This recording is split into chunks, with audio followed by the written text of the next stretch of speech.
Si un troglodyte mignon n'avait pas lancé ses petits cris dans cette direction, j'aurais sans doute ignoré cette présence.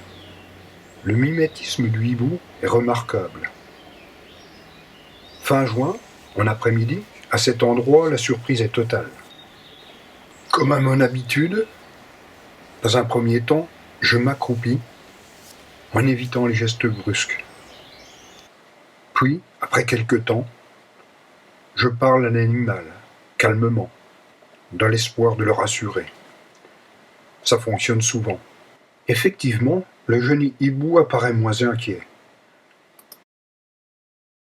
Il semble avoir un problème à l'œil droit, ainsi qu'à l'aile droite. À mes pieds, les reliefs d'un repas, une peau de hérisson, sans doute apportée par les parents.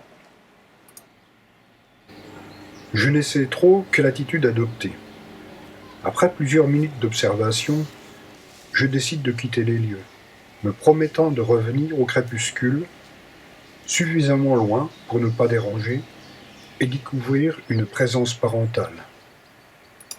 Après plusieurs essais, néant.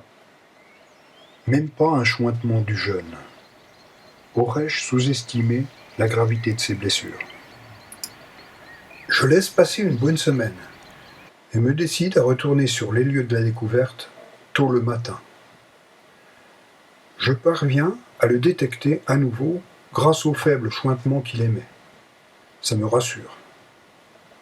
Et contrairement à ce que je pensais, l'aire où il est né est toute proche. L'aptitude d'adaptation du hibou va bien au-delà de ce que j'imaginais. Par contre, l'état de son aile droite me semble inquiétant. Jusqu'au moment où, par bonds et petits vols successifs, il se déplace à l'apparition des premiers rayons de soleil.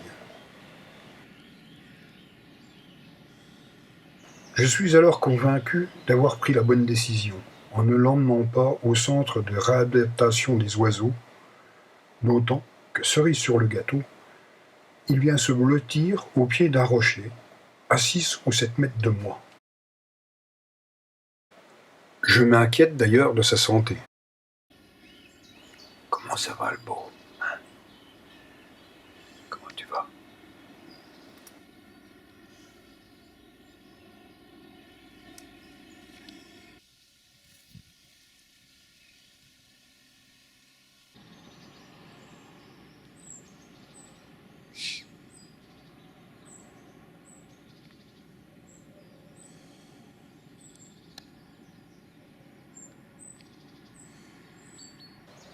Ce n'est que début août que je reprendrai contact avec mon protégé, assez facilement d'ailleurs, car il chointe à une quinzaine de mètres de moi.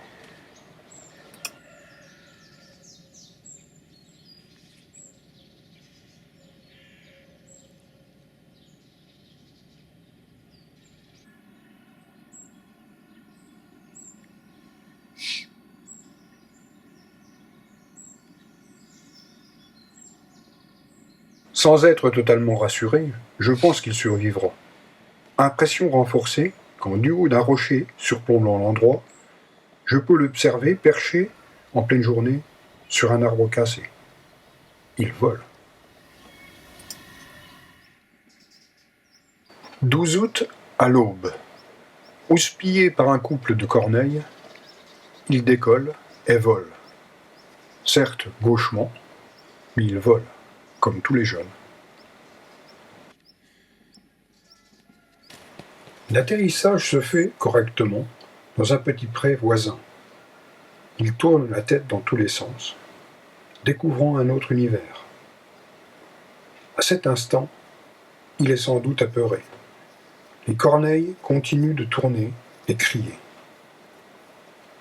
Je reste sous le couvert de la forêt, immobile. Un bon quart d'heure se passe. Il semble affolé. Je décide de me décaler de quelques centimètres. Et,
Ça va Arthur?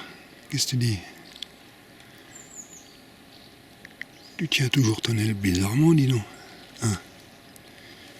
Pourtant tu voles.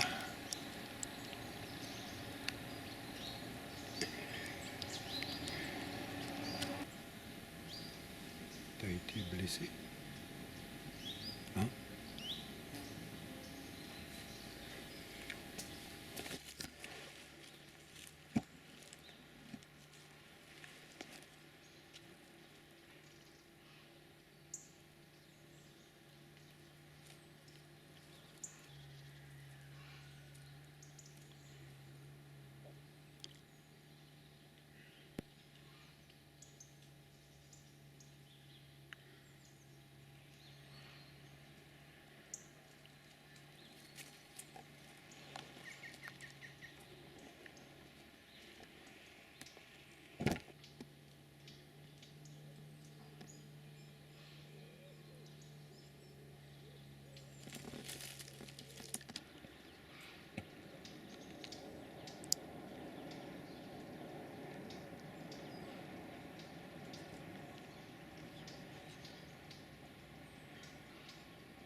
Qu'est-ce que tu dis?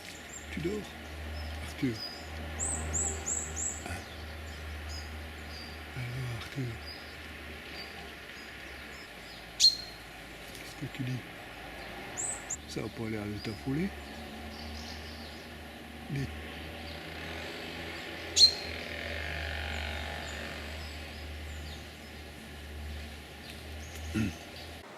Aujourd'hui, n'ayant jamais plus vu ni entendu Arthur, je doute fort d'avoir fait le bon choix.